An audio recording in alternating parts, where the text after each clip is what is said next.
चंद्रयान 3 ने रचा इतिहास। चांद की दुनिया के ऐसे ऐसे रहस्य के खुलासे कर रहा है जिसे दुनिया भर की स्पेस एजेंसियां आज तक नहीं कर पाई। चंद्रयान 3 के विक्रम लैंडर ने कहा, धन्यवाद मेरे दोस्त, और इसरो ने रच दिया इतिहास। इसरो चीफ ने मिशन को लेकर एक और बड़ा खुलासा किया और नामुमकिन को मुमकिन करने निकला, हमारा चंद्रयान 3।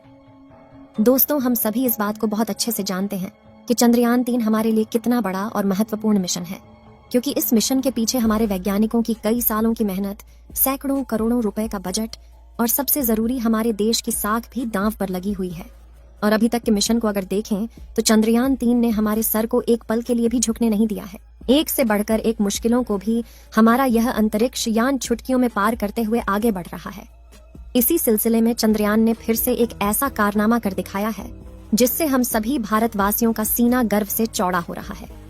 लेकिन सोचने वाली बात तो यह है कि अब वह घड़ी दूर नहीं है जिस पर आकर हमारा चंद्रयान 2 फेल हुआ था।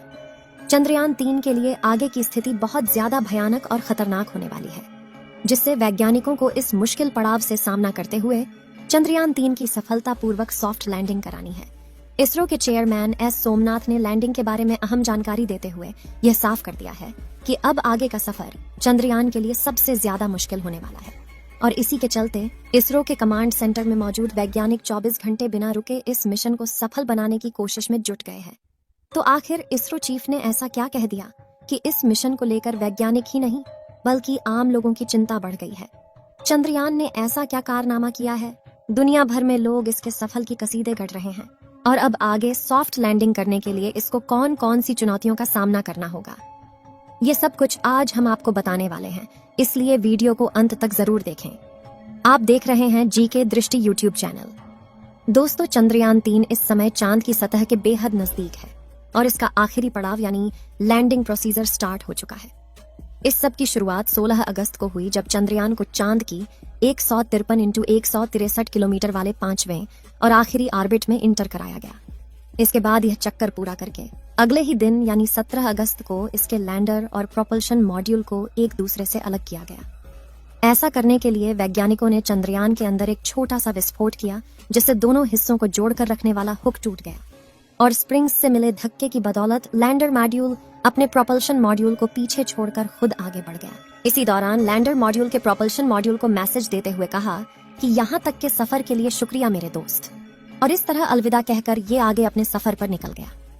इसके बाद अगले 24 घंटों तक लैंडर और प्रोपल्शन मॉड्यूल की कक्षा में एक दूसरे के आगे पीछे चक्कर काटते रहे और फिर सही मौका देखकर 18 अगस्त को वैज्ञानिकों ने लैंडर की डी बूस्टिंग स्टार्ट कर दी, जिससे ये एक और छोटे ऑर्बिट में आ गया, साथ ही उसकी गति भी कम कर दी गई। दोस्तों, डी बूस्टिंग का सीधा सीधा मतलब है चांद का लैंडिंग प्रोसीजर अब शुरू हो चुका है, जिस पर यह धीरे धीरे गति कम करते हुए अपने ऑर्बिट को छोड़कर अपने धीरे धीरे चांद की सतह के करीब जा रहा है। और ऐसे ही आगे बढ़ते हुए महज कुछ ही घंटों में यह चांद की सतह पर सॉफ्ट लैंडिंग करने के लिए तैयार होगा। अभी की अगर हम बात करें तो इस समय विक्रम लैंडर चांद की 130 किलोमीटर की कक्षा में आगे बढ़ चुका है और समय का फ्री फॉल फेज चल रहा है, यानी यह चांद की क्रियाविधि की हेल्प से उसकी तरफ नीचे आ रहा है। इसरो के वैज्ञानिक पूरी तरह सचेत है और वो इस पर पल पल नजर रख रहे हैं और खबर भी ले रहे हैं। असल में वैज्ञानिकों को अच्छे से पता है कि चंद्रयान इस समय अपने सबसे क्रिटिकल फेज से गुजर रहा है और इसी को देखते हुए इसके सभी सेंसर्स और कैमराज अब ऑन कर दिए गए, क्योंकि इम्तिहान की घड़ी आ चुकी है जिसका हम पिछले करीब 40 दिनों से इंतजार कर रहे हैं। इस समय चंद्रयान अपने इस पूरे मिशन के सबसे मुश्किल पड़ाव से गुजर रहा है, क्योंकि वर्टिकल लैंडिंग करना और वह भी चांद के दक्षिणी ध्रुवों में यह बहुत ज्यादा मुश्किल काम है। अब जिन लोगों को नहीं पता उन्हें हम बता दें कि विक्रम लैंडर चांद की सतह पर वर्टिकली यानी सीधा खड़ा होकर लैंड करने वाला है, जो हॉरिजेंटल लैंडिंग की तुलना में काफी ज्यादा मुश्किल होता है। असल में जब किसी यान को वर्टिकली लैंडिंग कराया जाता है तो हवा में उसका सीधा रखना और साथ ही उसकी गति को कंट्रोल करना बहुत ही मुश्किल हो जाता है। इसका कारण यह है कि वर्टिकल में जाते हुए यान की रफ्तार काफी ज्यादा तेज हो जाती है। हालांकि पृथ्वी के मुकाबले चांद की ग्रेविटी 6 गुना कम है, लेकिन चांद का वायुमंडल बहुत ज्यादा पतला है, जिसके चलते यहाँ एयर रेसिस्टेंस न के बराबर है और इसकी वजह से नीचे गिरते हुए किसी भी ऑब्जेक्ट की स्पीड काफी ज्यादा बढ़ जाती है। इसी लैंडिंग प्रोसीजर को लेकर इसरो चेयरमैन सोमनाथ ने भी एक बहुत बड़ी बात कह डाली। उन्होंने कहा कि 30 किलोमीटर की ऊंचाई से नीचे चांद पर आने वाले लैंडर की रफ्तार को 0 पर लाना और साथ ही से हॉरिजेंटल से वर्टिकल पोजीशन में मोड़ना यह मिशन का सबसे मुश्किल काम है। असल में दोस्तों, चांद की सतह से 30 किलोमीटर की ऊंचाई पर आने तक हमारा विक्रम लैंडर मॉड्यूल तुरंत ही आगे बढ़ेगा, लेकिन इस पॉइंट पर आकर इसे अपनी पोजीशन या कहे अपनी अवस्था बदलकर वर्टिकल होना होगा। इसके लिए लैंडर में लगे रेट्रो बूस्टर को ऑन किया जाएगा।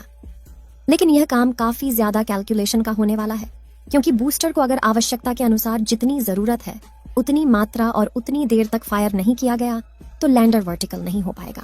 वहीं अगर गलती से इंजन को जरूरत से ज्यादा पावर से फायर कर दिया गया तो लैंडर पूरा गोल गोल घूम जाएगा, और ऐसा होने पर संतुलन खोकर यह क्रैश भी हो सकता है। और मुश्किल यहीं खत्म नहीं होगी, क्योंकि मान लो अगर लैंडर को वर्टिकली सीधा खड़ा भी कर लिया गया, तब भी इसकी नीचे गिरने की स्पीड को कंट्रोल करना एक बेहद ही मुश्किल टास्क होगा, क्योंकि सटीक कैलकुलेशन करके इसकी गति को इस हिसाब से कम करना है कि चांद की सतह पर टच करने से जस्ट पहले यह 0 हो जाए।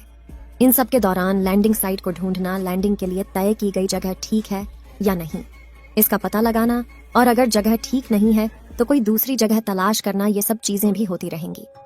इसलिए खुद इसरो चीफ ने इसको मिशन का सबसे मुश्किल काम बताया है, और यही वजह है कि वैज्ञानिक दिन रात मेहनत करके एक एक पल के हर एक मूवमेंट पर नजर रखे हुए हैं, ताकि कोई छोटी सी गड़बड़ी होने पर भी तुरंत एक्शन लिया जा सके।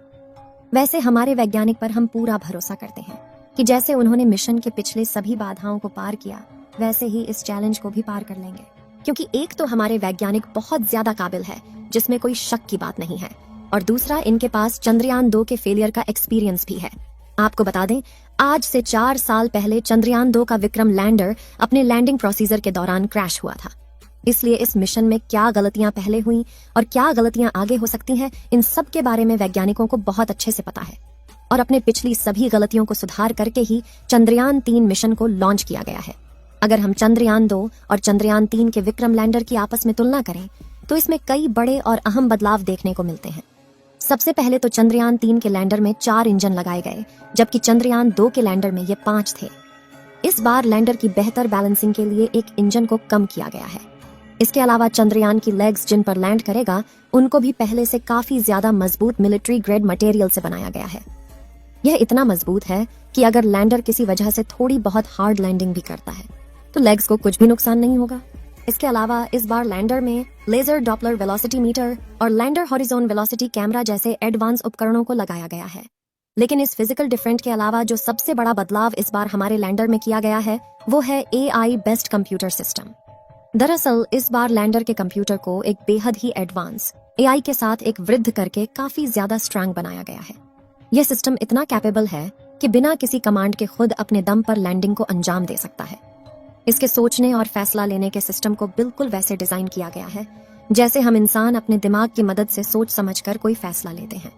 तो दोस्तों, इस बार हमारा चंद्रयान 3 का लैंडर 23 अगस्त के दिन शाम 6:04 पर लैंडिंग करने वाला है। इस काम को सफल बनाने वाले इसरो के वैज्ञानिकों को कमेंट में बधाई देना बिल्कुल ना भूलें।